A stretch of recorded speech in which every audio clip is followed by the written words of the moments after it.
Good evening, ladies and gentlemen. We're currently having some technical issues with the stream, but we are shortly going to be up and running and being able to broadcast this race for you.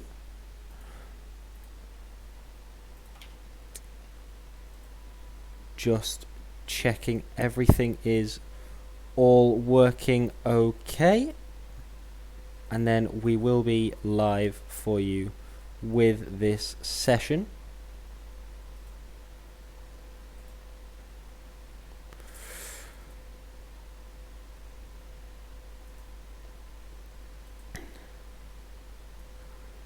There we go. I am extremely sorry about that. We had a few technical issues with the stream, and then the stream software didn't work. But now we are here, we are live. Oh, what a palaver! Welcome, then, everybody. Let's get this show well and truly on the road here. The second round of the VSR Tegiwa 2021 Summer Series. And, well, what a blast it's going to be. We're here at Monza, searching for the second round of the championship. The first being at Donington Park, that saw big championship tussles for position. There was actually a later amendment as well to the standings. Adam Shepherd came out on top, I think, in the points. However, he got some penalties that he's having to serve in this round. You can see he's not out on circuit. So then the championship lead falls to this man, Ben Sharp, last season's champion as well, and champion of the season before that. So you can be certain that he's looking to carry on that good momentum for this, hopefully trying to make it 3 championships on the bounce. What a story that would be. I think the first time we've ever seen that in BSR history.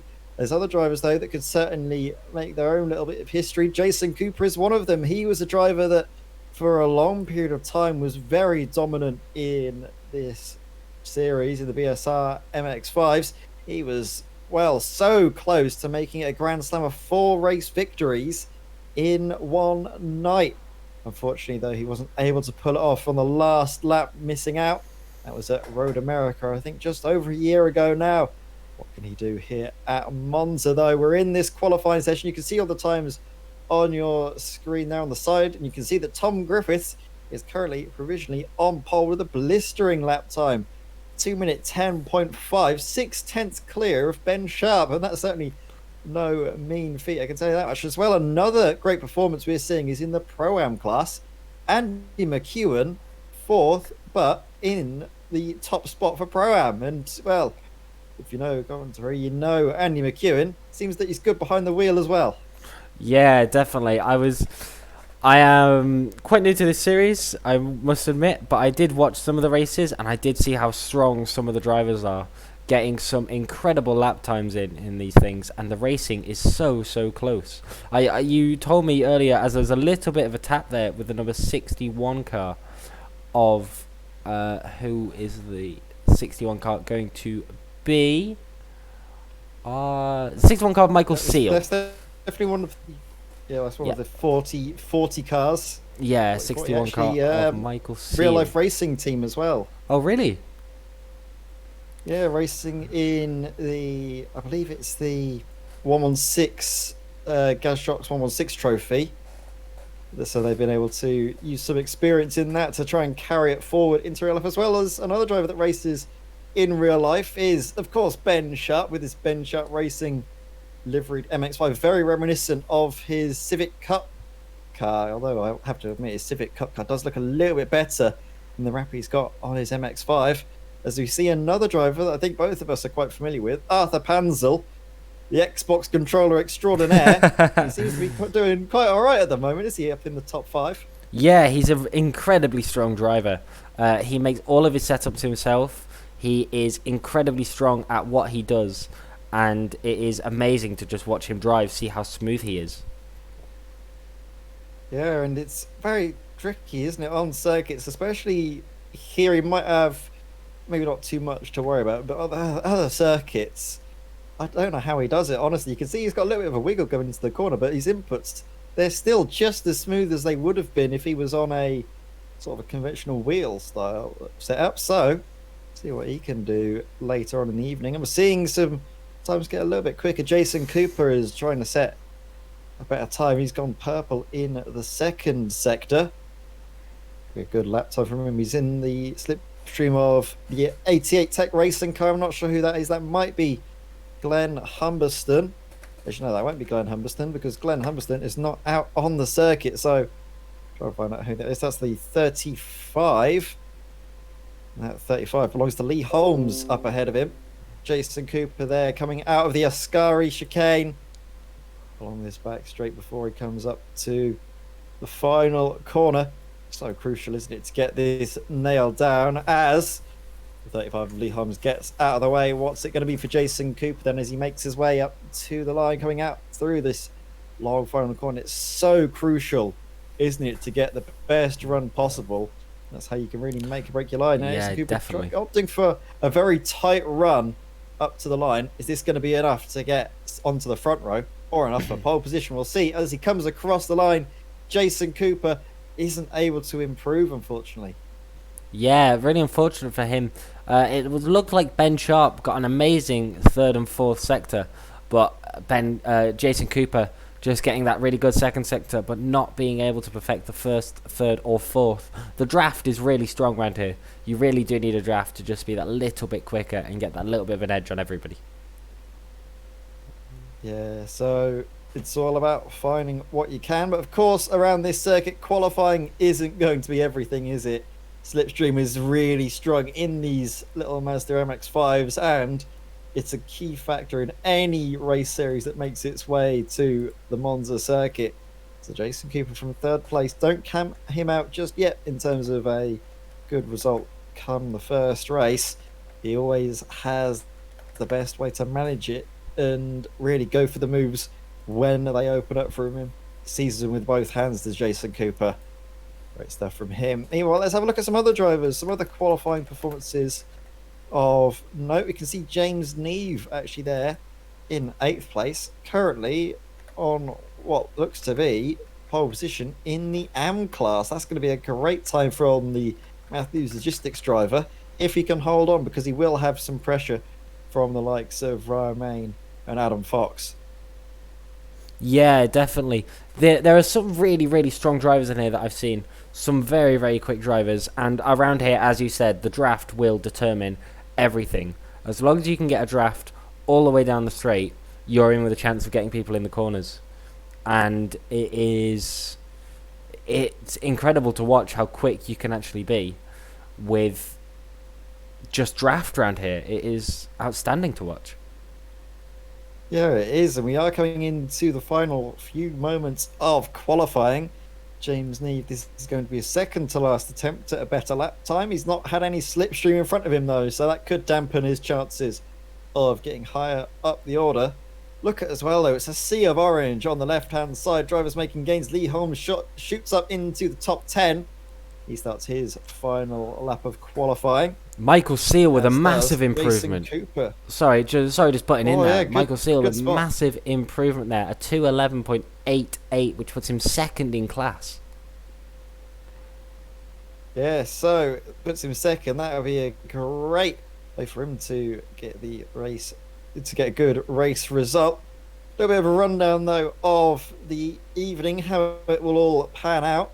If you're new to all of this, well, we have 4 races all evening, 4 15-minute races. The first is determined by this qualifying session that we're seeing all the drivers taking part in now, and then we come into the reverse grid races where we see drivers grid results determined by a reverse grid, what would be a spinning wheel, but we don't have all of those funny gadgets set up at such a short notice, so I'll then come down to my classic lovely reverse grid dice rolling, so we'll be able to determine out who will be starting on pole position, and then we'll be able to get all of the other races underway. We do have some downtime in between each race though, just to allow us on the broadcast to swap between servers, get everything up and running and then bring you back into the action, of course. And as ever, throughout the night, we'll be able to chat to some drivers depending on where they finish,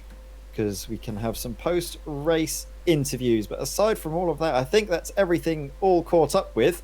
Let's have a look at some of the other drivers out on circuit. I think Andy McEwen is on his final flying lap. Where can he find himself? Andy McEwen.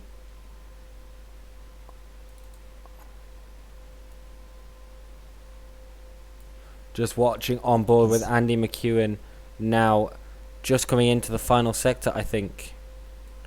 I think this is the first Lesmo actually that Andy McEwen is just arriving through, and he's bailing out of the lap time, so he's pulling out, not going for any improvement. Still a great lap time from Andy. Jason Cooper just pulling into the pits. On. Jason Cooper peels off into the pits, as we've just seen. And Craig McDonald, I don't think he is improving. Sort of improvement. He is improving. He's improved on the last lap, but I'm having a look at some of his sectors. I can't see any personal bests.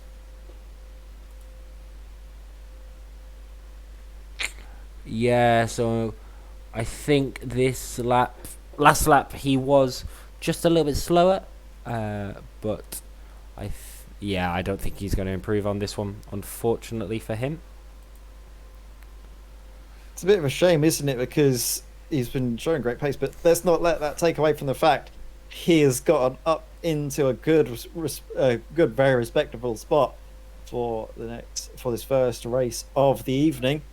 6th place for a Pro-Am driver is no mean feat. He's obviously aided at some stage, probably by the slipstream, to send him up as high as he has, but as well at Donington Park, he was leading for a good portion in the 3rd race. Had a tussle with Ben Sharp, but Ben Sharp inevitably came out on top. Craig McDonald comes across the line. No improvement for him in terms of position. Comes across the line there. I think that is basically all of the drivers there across to finish qualifying. Some other drivers just hanging around on the circuit, getting their last little bits of qualifying under their belt. Richard Pocklington came across the line well before the checkered flag had been, after the checkered flag had been waved in this session, so he's not going to be able to improve on his time, as were the likes of Anthony Bett and Craig McDonald. So we'll soon see the drivers getting moved into the race session, and we can get everything underway for this next broadcast. Yeah, there will be a little bit of downtime between a few sessions, but it will be sorted for you guys, and we will try and make it as smooth as possible. Yeah, we'll try and make sure everything is up and running, but here we go. You can see the drivers, I believe, getting into this race session. So as qualifying's finished, hopefully we can get the grid up on your screens and talk you through who will be on pole position for this next race. I think qualifying has just moved over to the next session. Here we go. We can get everything up, and you can see Tom Griffiths pole position with Ben Sharp alongside him on the front row, with Jason Cooper, Andy McEwen, Arthur Pansel, Craig McDonald, Dan Perry, Michael Seal, Nick Clemens and Luke Cooper completing your top 10, with James Neve 11th and Lee Holmes 12th. 13th down then, you should be able to see likes of, having some slight issues with overlays, but I can tell you that we will have Chris Slater, Michael Clough, Anthony Beck, Ryan Main, Nick Postons, Adam Fox, Glenn Humberston, Graham Sessford, Craig Cockrell, Michael Lincombe Hatfield, Robert Noble, Thomas Burling, Richard Pocklington, Sean Duffy, Warren Messenger, Duncan Cope, Matthew Comley and Jordan Sirrett completing your top 30. Here we go. Then Douglas Stewart 31st, ahead of Fiona Siddons, Sam Smith, James Clark, Jeremy Scott and Adam Shepherd. With the final few drivers, Luke Grundman, Shane Piggott, Simon Robson, Stephen Cox, Liam Stimpson and Colin Sansom. And with that, we should have run through all of the cars on the circuit. We can now hopefully get some live pictures of Tom Griffiths on pole position. There's going to be a drag race up to the line between himself and Ben Sharp. That's going to be really one to watch. Yeah, definitely. Tom Griffiths is known for getting his really good starts, and I wonder if he's going to get this start as he usually does. Lights out, away we go here at Monza. Tom Griffiths getting not a good start, actually, being side by side with Ben Sharp just off the line there. Wow, look at that photo. That is incredible. If we had photographers around this circuit, That would be an incredible photo. As Tom Griffiths and Ben Sharp go side by side into turn 1, also known as Death Corner at Monza. Always turn 1, lap 1. In the background could be up into the podium places as well. Go on, Sunshine. Very good getaway into the first corner by Andy McEwen as Ben Sharp slides his way through the Curva Grande, trying to get ahead of Tom Griffiths. I think he might do, but as they come into the second chicane, there might be a little bit of moment. 2 by 2, they go Noah's arcing their way through here, and Tom Griffiths actually comes back out. That was a big hit on the curb. Sharp. Look at how loose Ben Sharp got off of the curbing, nearly lost it, but thankfully, touch wood, it's been a very clean first lap at Monza again. Oh, you don't say that. Really don't say that. That commentator's curse. Wow, how on earth did Ben Sharp save that? Oh, he's off in the gravel. Losing it. What on earth? Has he got some sort of drift set up on or something? There's definitely something weird with Ben Sharp's car lighting up the rear. So once you get heat into them, it becomes a vicious cycle. You just keep sliding the rear time and time again, not allowing the tyres to cool. Heat makes sliding and sliding makes heat. As down the inside they go for the Radiante Ascari. Craig McDonald there up into third place. Crucial fight this for the Pro-Am class.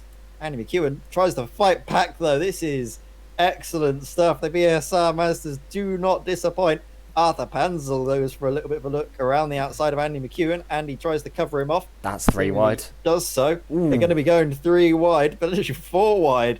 Look at that down the inside. Wow. Though. Great little overtake by Dan Perry, who's really having a good account for himself here. Up 4 places since the start of the race, and now we can see them in formation flying through as they start their second lap of the race. And meanwhile, up in front, Tom Griffiths and Jason Cooper trying to check out. All 4 wide. They're going to go into the first chicane.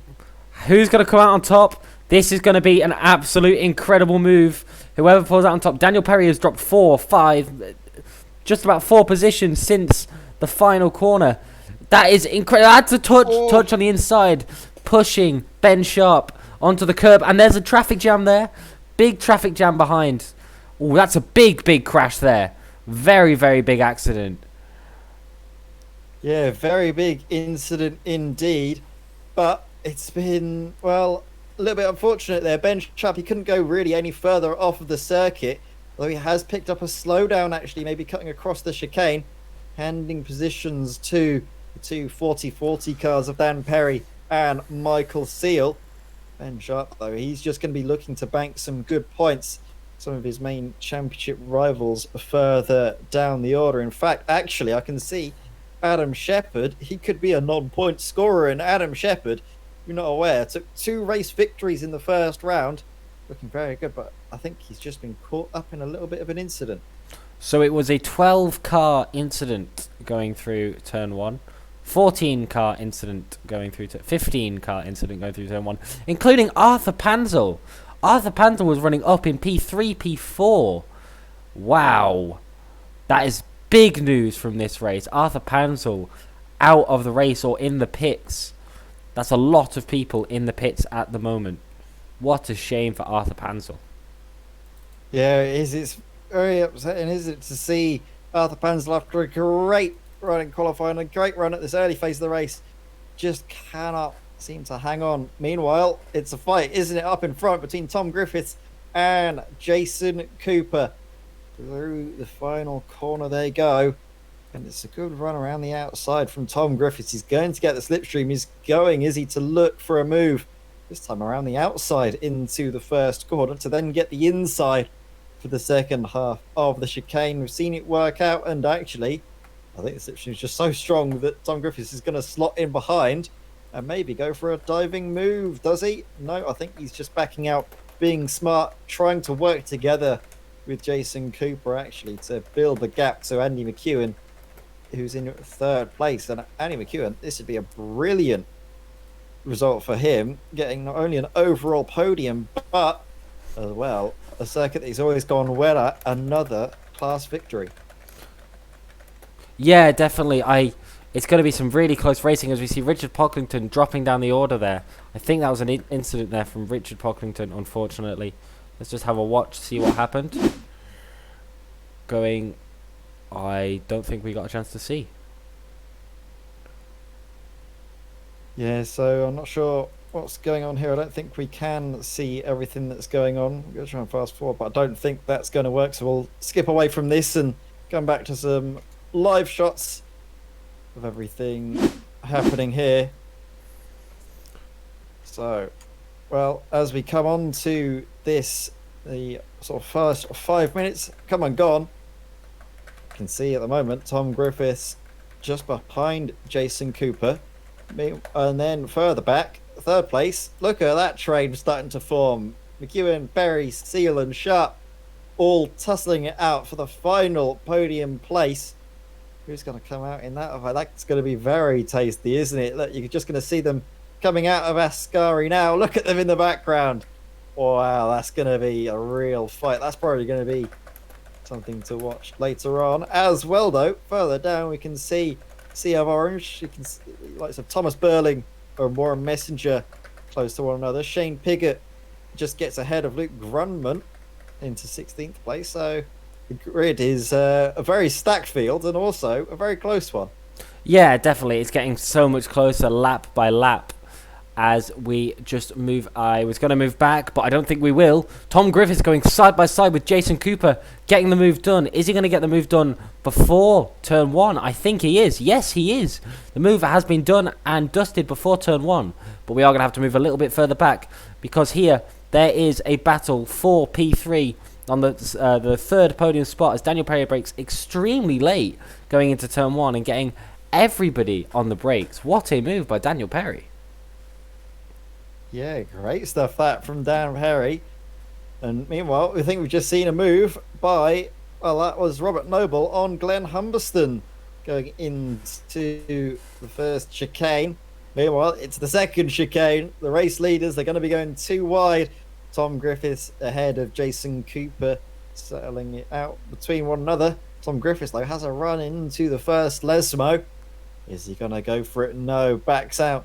Again, doesn't need to fight so hard. He can choose to have discretion, being the better part of Valor, and really pile the pressure on later in the race and go for the move in the final few moments, which we have seen Tom Griffiths being able to pull off. You can bet, though, that Jason Cooper will fight him every single step of the way. And then down into third place, we can see a tussle going on. Oh, let's not have a look at that. Let's have a look at this. Tussle for first place. Tom Griffiths now up. And then quickly, let's have a look, Cameron, at third place, Andy McEwen, because he's going to be very close to the likes of Dan Perry and Michael Seal as they go into Ascari. Dan Perry and Andy McEwen side by side, two abreast. Whoa, a bit of a hit over the curb there from Dan Perry, but he held it brilliantly. Slots in behind, loses the run on McEwen, and now has to worry about Sharp in his rearview mirrors. This is an incredible battle by these four, all the way through the race so far, all battling for P3, and wow, but all of them going too wide into the final corner. What a battle this is going to be, and we're just about halfway through. This is incredible racing by these four. And to put a point even further home, this is only the first race, so we've got even more of this to bring you live, which will be excellent stuff. And again, if you are tuning in, apologies that we haven't been able to get the YouTube link up and running. Had some technical issues, but we wanted to at least have something live for you to all watch and enjoy. There should be hopefully a re-uploaded recording of this to be put on Absolute Sim Racing in due time. But Ben Sharp, look at that. He was basically right at the back of this four-car train and now has found himself shuffled up into the front. Yeah, it's the draft around this track. You just have to draft people to get past them. And it's like oval racing. You have to draft, wait for your moment, and get past them on the latest part of the race as you can. Yeah, exactly. So it's difficult, isn't it, to try and manage it in a sort of a headspace like this when you're aware that it's a sprint race, but you've almost got to drive it like an endurance, haven't you? Be very careful, be very patient with how you move up through the field. Careful as well not to get involved in any incidents because they can have knock-on effects for the rest of your evening. Andy McEwen, though, you'd be forgiven for thinking that he's actually a pro driver, not just a pro-am, because he's really mixing it up here with championship leader and reigning champion Ben Sharp. Then some other pro drivers as well, the likes of Dan Perry, really in the mix here. It's great stuff to watch.